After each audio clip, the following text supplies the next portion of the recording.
Hey, welcome to another bonus episode of the Daring Creativity Podcast. I'm back to unpack some of the gems from this week's conversation, pulling out those moments that deserve a second look and dig deeper into what makes them special. As you know, I'm always on the lookout for the moments and ideas that hit different. This week, I spoke to Alison Black, who's the managing director of Studio Craig Black. In this episode, published a few days ago, which was titled Dare to Bring Compassion into Business, we talked about Alison's journey, how she was a mental health nurse in prison to now working in the creative industry, and how the skills learned from her previous job are now very useful in running the family business. If you haven't checked out a full interview yet, let me start with these 4 standout moments from our conversation. The communication skills that I learned through the prison. One of the girls I used to work with in the prison, a really good friend of mine, Kirsty, she used to always say to me, Ali, you are so good at giving bad news. That's what she used to, and I thought, okay, that's a really interesting skill to have. I didn't realise I was good at that, but good to know. So I guess it's something I've always kind of thought in my mind. And to be fair, to answer your question around what do we do when brands come to us and ask for work to be done in a super quick turnaround, I guess I just need to be good at giving them bad news in a really nice way, sort of explain if you want the quality of what we want to give you, then it's going to take just a little bit longer. Try and meet in the middle somewhere. Here's what we can do to try and speed up the process, but I'm afraid that what you're asking for isn't going to be achievable. I love this quote, and nearly named the episode Dare to Give Bad News, but it might be slightly askew of what really the episode is, because it's very much about compassion and understanding human beings. But it's a fascinating quote because in the creative industries, and now look at yourself and be honest, let's agree, we say yes to so many things we should say no to. We avoid difficult conversations about timelines, budgets, and unrealistic expectations. These moments take so long to learn and so much to mature as creatives that we're not always honest. We are people pleasers. I like that Alison's ability to deliver uncomfortable truth with grace. She's learned that skill in one of the most challenging environments imaginable. It became her competitive advantage because the prison context here is crucial. Delivering bad news to vulnerable, potentially volatile individuals in a high security environment requires exceptional emotional intelligence, clarity, and compassion. When she brings these skills to negotiations, now telling a Fortune 500 company that timeline won't work or the quality you require needs more time, it becomes easy by comparison. What makes this quote particularly powerful is Alison's self-awareness in recognizing the seemingly negative feedback as a transferable asset. Most people transitioning careers worry about what they lack, but Alison identified what she uniquely possessed. This isn't about just managing client expectations. It's about understanding that creative excellence requires someone willing to protect the work from compromise, even when it means difficult conversations. When reality is the perspective of what life can be like for other people, their problems are so much bigger than that. So Craig will even say to me, if we have a stressful week, which quite often we do in the studio with things like that, the stress is real. I've seen it within this business too, of course.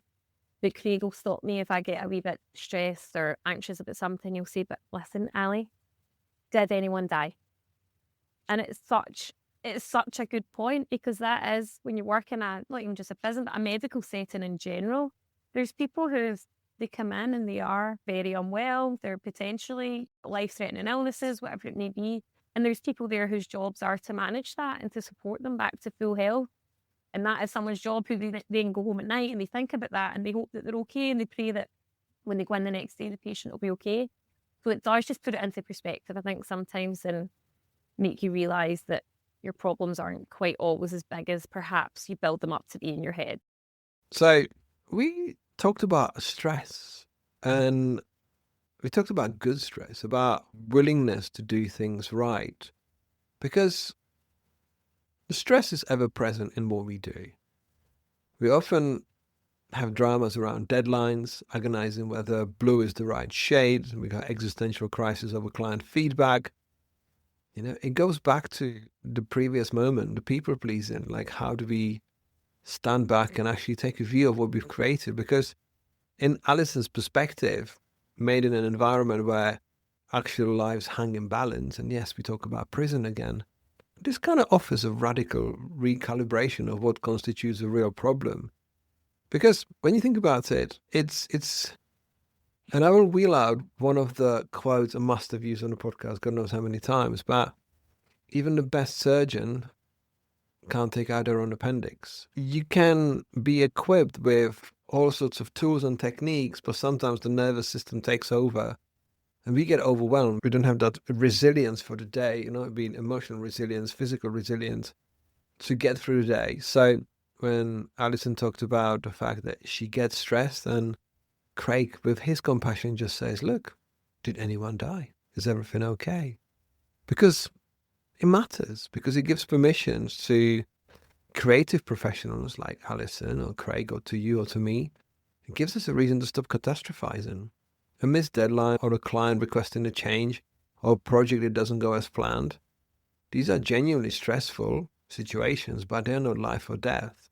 I always say neither of us are driving an ambulance, and I'm very much simplifying what we do because, of course, we do care. One of the reasons why we get stressed is because life gets in the way, work gets in the way.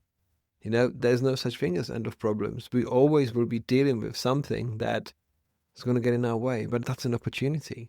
So Alison was quite apologetic about using the word stress in our conversation, but it's fine to be stressed. I mean, we are caring about what we do and trying to deliver the work that we want to be proud of. Craig had always said to me from the start that he wanted this to be a family business and he wanted us to work together. But I guess my own self-doubt and lack of belief in myself, I guess, led me to believe that I probably wasn't good enough to support him. I probably felt as though he needed someone better than me to make sure that he was going to succeed and be what he wanted to be. The last thing I wanted to do was to hold him back. But anyway, we sat down, we had this conversation, and he said, I want you to be the person that comes on board to help me. It needs to be you. It makes sense. The business, you've been there from the start. We've got the same goals. We've got the same aspirations of where we want to be. This is really interesting because I believe whatever Alison was equipped with from her experience working in prison, dealing with very, very complicated characters, it almost made it as a fantastic prequel for what she was going to do next with Craig. Let's be honest, this quote, it reveals a little bit about imposter syndrome. It also can capture the narrative of talented people from pursuing opportunities. Alison had been with Craig from the beginning of his career. She understood the business very intimately, shared Craig's vision completely, and cared more than anyone else possibly could. Yet she wasn't still convinced that she was qualified.